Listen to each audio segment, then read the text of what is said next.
Sur cette autoroute au nord de Kiev, les forces ukrainiennes en position.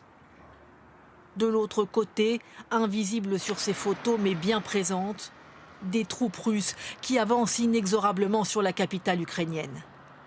Sous le feu, les soldats se replient temporairement à l'abri, sous le pont. Bien moins puissante que son adversaire, l'armée ukrainienne résiste, mais combien de temps le siège de Kiev va-t-il durer ?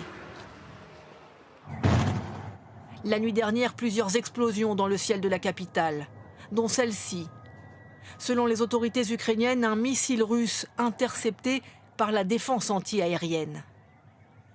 Les débris seraient retombés dans ce quartier de l'est de Kiev, sur cet immeuble résidentiel.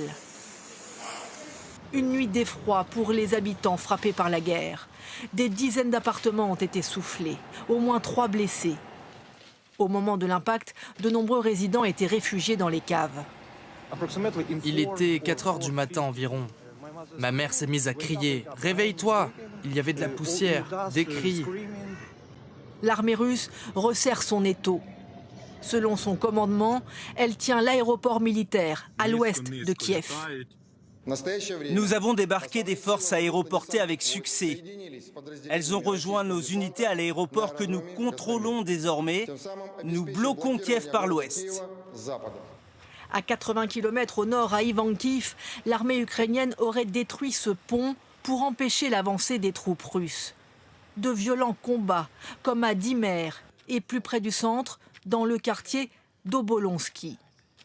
Les militaires ukrainiens sont en alerte permanente. On les voit ici obligés de quitter leur quartier général pour se déployer dans l'urgence, en emportant avec eux des caisses de munitions. Tension maximum et précaution. Dans cette base, les soldats brûlent les documents militaires confidentiels pour qu'ils ne tombent pas aux mains de leur ennemi en cas d'assaut.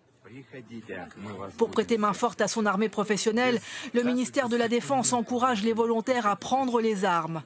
On voit ici les habitants se servir dans les caisses de munitions.